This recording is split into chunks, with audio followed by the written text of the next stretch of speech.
What is going on, guys? In today's video I will show you the best blackflame fireball sorceress build in Path of Exile 2 0.3 update. This setup is not just about the raw power, but about transforming the fireball into something that feels entirely new, thanks to the infusion system and the blackflame covenant keystone. The idea of turning the basic flame into a purple one that scales with both ignite and chaos mechanics makes this build one of the most unique spellcasters in the game.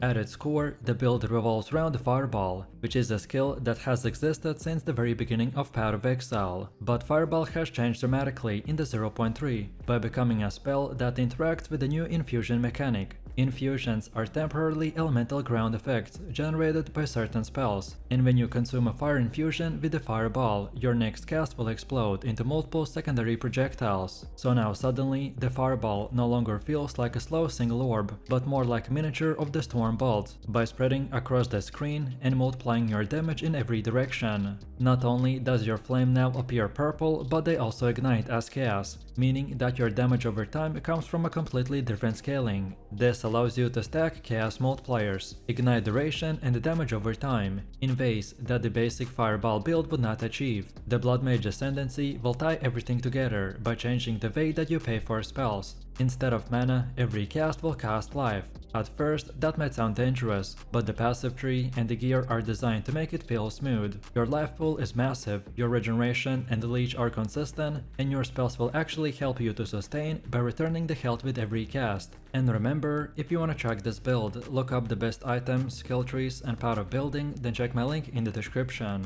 And before we continue, thanks to U4GM. They are a pro website that provides POE 2 services like cheap currency, then even to trade all types of quality items and gems and much more. They have also more than 20,000 positive comments on Trustpilot, and this website is really worth a try. So make sure to use my discount code KATE for extra 6% off.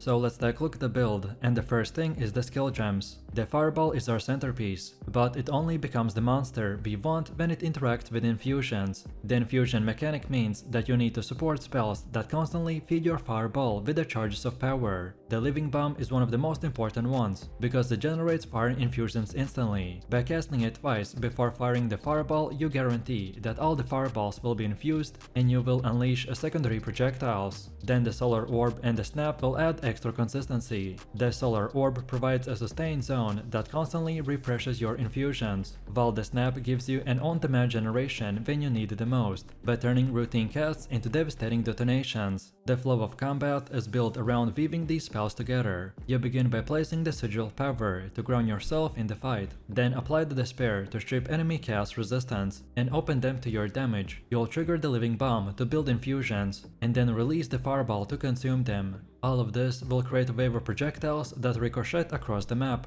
The Chaos Bolts serve as a filler, by keeping your damage rolling when you cycle your infusion generation. It feels like a rotation of build up and release, and once you master the timing loop, it becomes the second nature. Then next, our passive tree will combine three principles. So scale chaos infused damage, turn the life into your resource, and amplify the spellcasting utility. We start by getting nodes that boost spell damage, ignite scaling and the chaos multipliers. With the Blackflame Covenant active, all of your fire damage will become chaos, so every chaos node will become relevant. The damage over time multipliers, ignite nodes, and the burning damage clusters will all become key parts of your scaling. This dual interaction between the fire mechanics and the chaos mechanics is what exactly allows the fireball to reach its full potential. Then the life investment is the second major priority. Because you are a blood mage, so your life pool is both casting resource and a survival buffer. The nodes that increase the flat life, percentage life, and regeneration will become more valuable than almost anything else. Notables like the Sangumancy and the Whispers of the Flesh will feed directly into this style, by rewarding you for casting and spawning life remnants that support your sustain.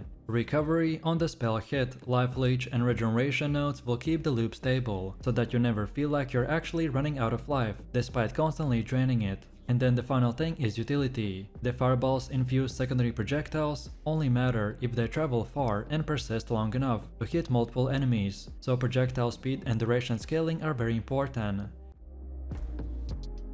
Next up we have our Blood Mage Ascendancy. The Sangumancy is the first notable you take, and it defines the build. It ties your casting directly to the life pool, and makes the idea of paying blood instead of mana feel natural. Then Vitality Siphon follows up and smooths the playstyle, by adding recovery while you cast, so the drain of life and the replenishment of life will happen in sync. Then Southern the Flesh is your third choice, and it provides a major offensive boost, by amplifying the critical strikes and helping you to pierce through the enemy defenses, so that every fireball feels like a decisive blow.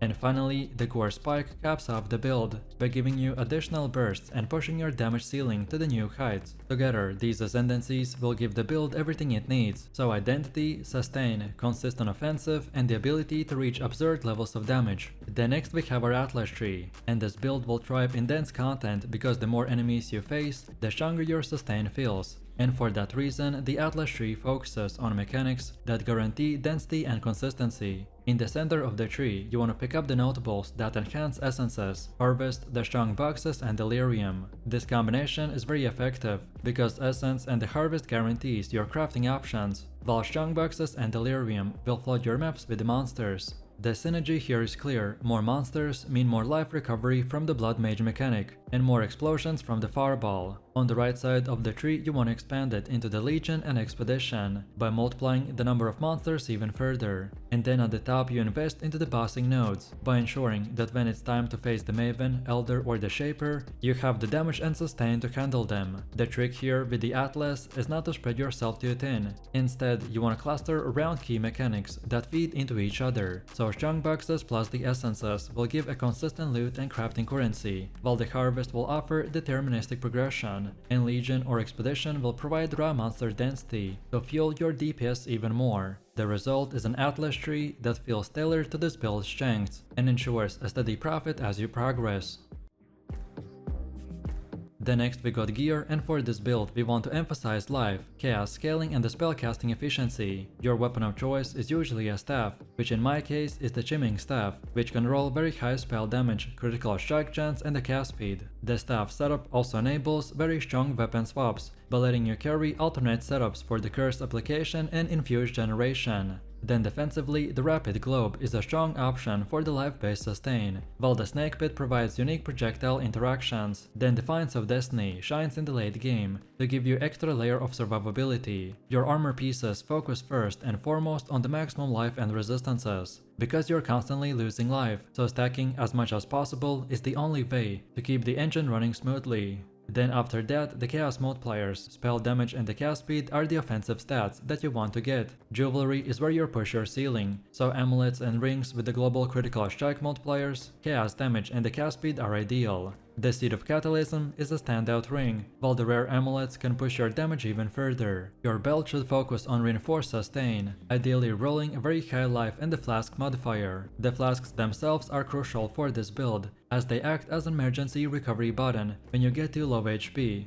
Then for your helmet, gloves, and boots, you should follow the same principles, so life and resistances first, and then whatever offensive bonus you can find. And now finally, let's take a look at how to actually play this build. Most of the time, we want to alternate between using the Living Bomb and the Fireball. Living Bomb will provide the infusion while the Fireball consumes it, and in 1 second the enemies will disappear in purple chaos. Then against tougher enemies, the rotation becomes a bit more involved. You drop the Sigil of Power to empower yourself, then apply the Despair to strip resistances, then trigger multiple infusions, and then detonate them with the Fireball. The Chaos Bolt will fill the gaps and ensure that you're never standing idle. Infusion generation is the core principle of where this build lies, so Living Bomb is your bread and butter, but the Solar Orb and the Snap will provide consistency when you need the extended loop.